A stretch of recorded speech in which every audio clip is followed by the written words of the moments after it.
5-point harness. Grandpa, get your ID.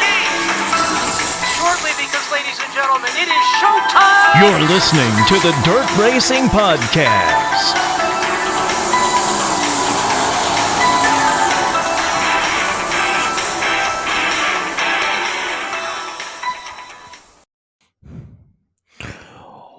Welcome into another edition of the Dirt Racing Podcast, the first show for 2022. On this show, we'll tell you what tracks we'll have results each week from and series. Bill Wright will be on the show to preview Knoxville and Sprint Invaders. It was, and an FYI, it was pre-recorded last Friday before the World of Outlaws show, so that gets mentioned in there. And then we'll tell you some news and what's happening for this week at our local tracks. If you like fantasy football, have you tried fantasy dirt racing? If not, check out dirtdraft.com. There you can find out how to play fantasy racing to win prizes with your points, including free tickets to events, broadcasts, and so much more. That's dirtdraft.com is the place to visit.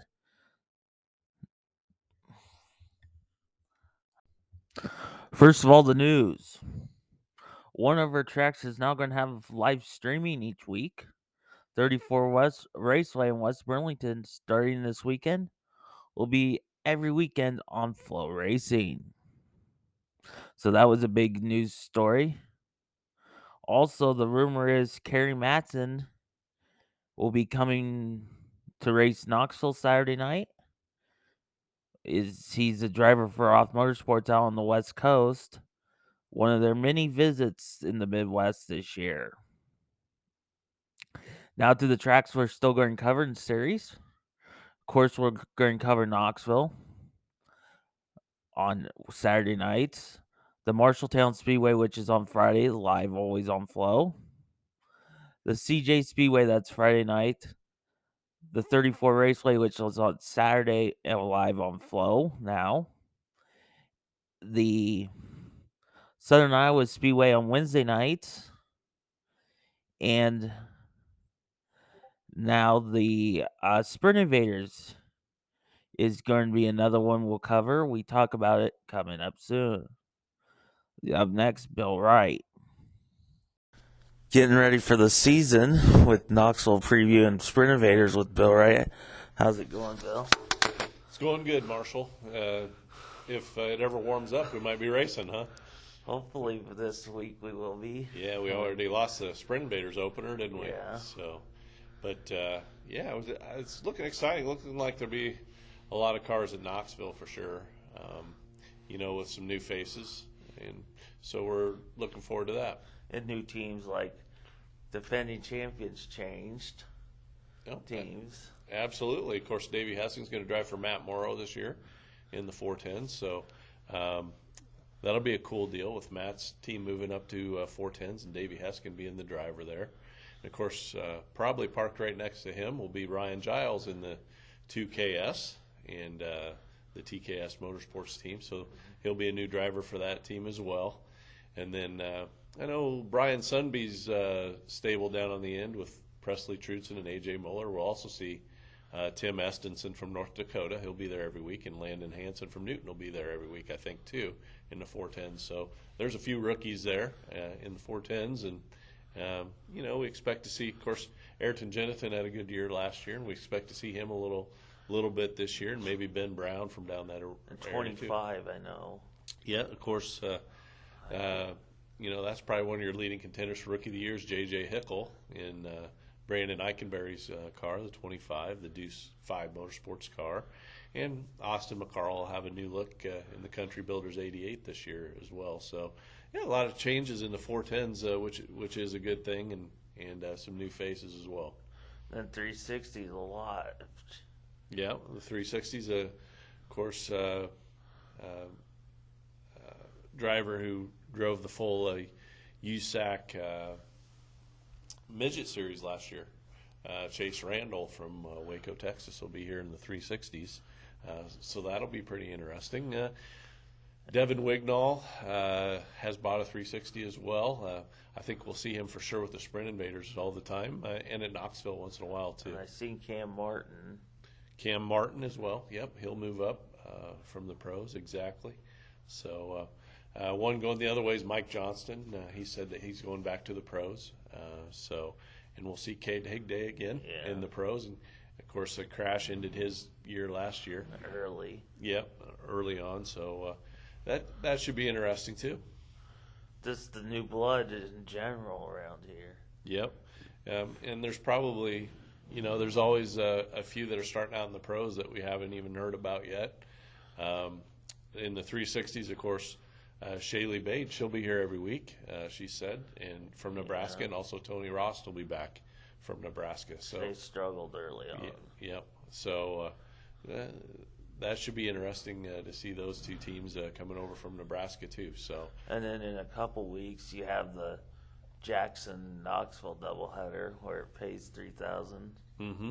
I think one of them is at Jackson, and then the Knoxville payoff is a little later in the year. They're not exactly back to back. I thought the 30th it said. Well, I'll have to look again, but I'm pretty sure that they're not back to back. But with Huset's raising their purse, and that's a big thing at Knoxville too. They raised their purse.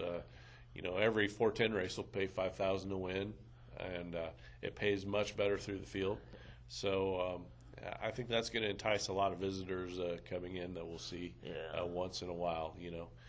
The Kerry Madsons and the 83 Junior. Which I know the first time they're going to be here is in June when Dennis Roth gets inducted. Yep, they're racing the NARC races right now. Of course, Gio Selzy will be around as well, and I think we'll see McKenna Hassey once in a while, and Brandon Wimmer in a new team, Dennis Gainey's team, and they'll be here.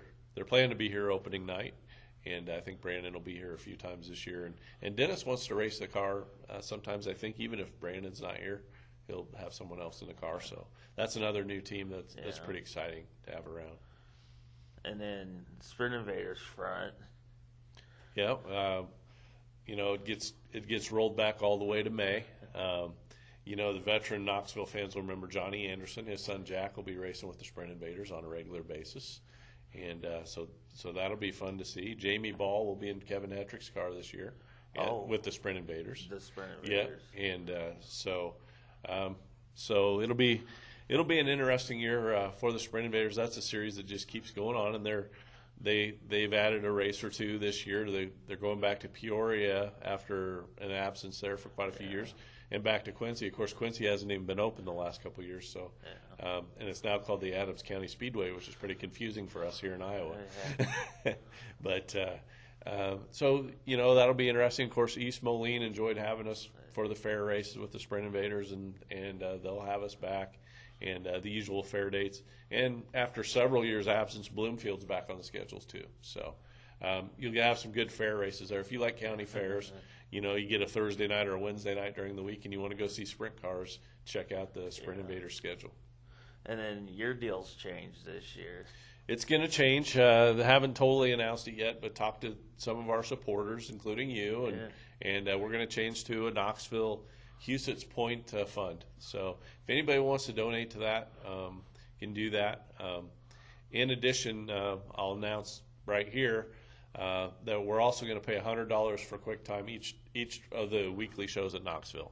So excluding the Outlaws and the All-Stars and the Nationals and the Cappy and the Nationals, we'll be paying $100 a night for QuickTime. So and then of course Knoxville has big changes coming. In case you missed the announcement, you're talking about the lights, yeah, new lights from Musco. It's really a showcase for Musco. If you're a Formula One fan, you see the lights in. What am I thinking of? Qatar? Singapore, I don't know. Yeah, and Saudi Arabia. That's what I'm looking for. Saudi Arabia. Martinsville has the same thing. Yep. It's the same type of lights. The LED lights. This is the only dirt track that'll have this package. Even when the lights turn yellow, the poles turn yellow too. So that'll be pretty cool. So the poles have different colors on them as well. That could help the crews knowing right away. Yeah, and the fans. And I don't know if the drivers will be able to see the poles outside, but it's just it's a good touch. Knoxville has really, really great lights anyway. But they're almost 30 years old, and so putting the new ones in, they say is going to be direct the light even better than what these do. So it'll be interesting, and I know they're planning to have them up by nationals. I'm thinking they're hoping to have most of them up by the NASCAR truck race in June. So Yeah. so And then the busy schedule here with about every Saturday. at the Hall of Fame, or No, just in general here. just at the racetrack. Mhm. Oh yeah. You can always expect 70 to 90 sprint cars at Knoxville on a weekly basis. So With tires going up and all. yeah, Just found that out from Hoosier. yeah. Tires have gone up in price, and with the price of fuel and stuff, that's going to affect the number of drivers who travel long distance. Yeah. I know some drivers who have said they're not going to head to Missouri this weekend because of the fuel prices. So just another factor, and when you're buying a set or two of tires a night, that really adds to the cost, and hopefully they get their shortage figured out. Hoosier does. Fuel comes back down eventually, and hopefully the price of the tires will come back down as well. So. And then, of course, what's going on with the Hall of Fame right now? Well, we're excited because on May 1st we're going to start a tribute to Ascot Park, the track that was in Gardenia, California from 1956 to 1990. So we have 8 of the cars that raced at Ascot, 8 of the more famous cars. So people can come and see those. Eventually we'll have T-shirts and posters just like we normally do. We'll also have memorabilia from the track. So I think it's going to be a great tribute to a track that a lot of veteran fans remember. Some people weren't born yet by 1990, but a lot of us were. So we remember watching it on ESPN and on Thursday Night Thunder and different things. And one of the more famous tracks, a track where the celebrities would go to a lot of times, was Ascot. So. And then, of course, the show car, the raffle car. Yes, the raffle car, is going to be in Missouri this weekend as we speak, is headed that way, and we'll be at Peevely next weekend, and then it's headed to Bristol after that, after a couple weeks. So, just getting off and getting busy, and it'll be at all the normal places it usually stops, the King's Royal and the Chico's Gold Cup and Skagit World Outlaw shows, and the Williams Grove National Open, and of course here at the Nationals as well. So get out there, get some tickets. You can get them online as well at sprintcarraffle.com. You can get your raffle tickets on there too. So We appreciate your time today. all right, thanks a lot, Marshall. Thanks, Bill, for coming on. And up now is the Dirt Racing Podcast drivers. The only changes this year are adding a couple more. So let's go recap the drivers. The L1, Travis Pence, and his son's also in the L1. Driving car number 2J or 4, depending on the USAC Tour Series, is Justin Grant, a new addition. Zeb Wise is still on the team in sprint car number 10. The 15 of Bobby Meitzer is still on the team. AJ Muller's still on the team in 20.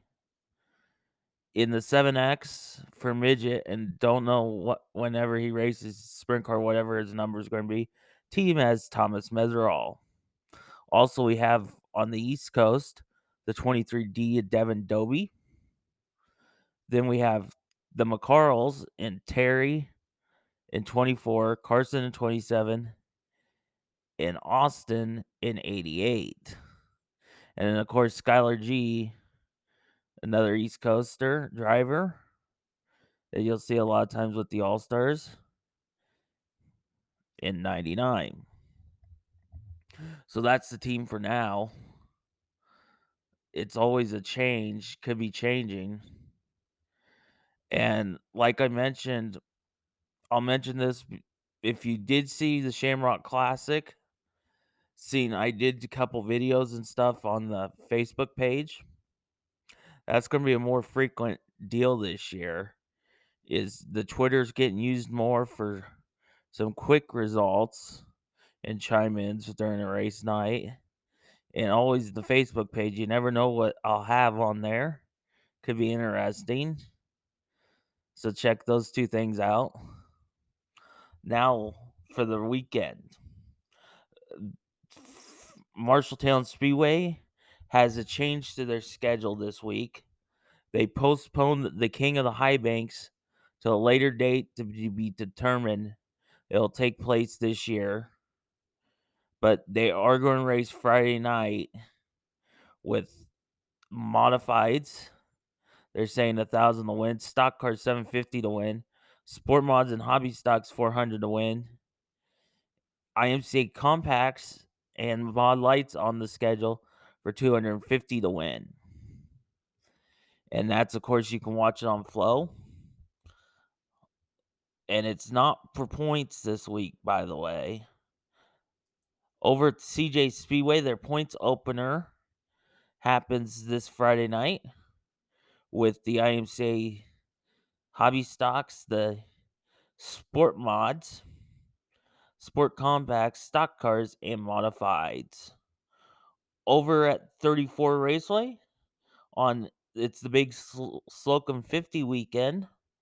On Friday night, it's the Slocum 50 Prelude, which can be seen on Flow with the super late models of the Lucas Oil MRA, 305 Sprints, and mini haulers.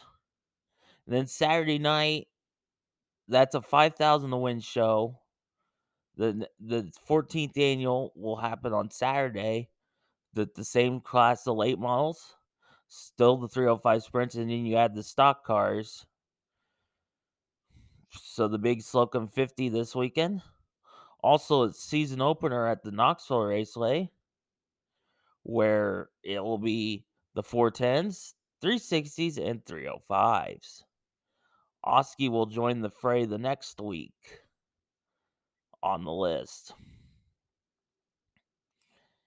Anyways, that's the show for this week. Next week, we'll have results from the tracks starting. And who knows what else. But till then, this has been the Dirt Racing Podcast. Thank you for listening to the Dirt Racing Podcast with Marshall Hain. Follow us on Twitter at Dirt_Podcast or on Facebook at the Dirt Racing Podcast.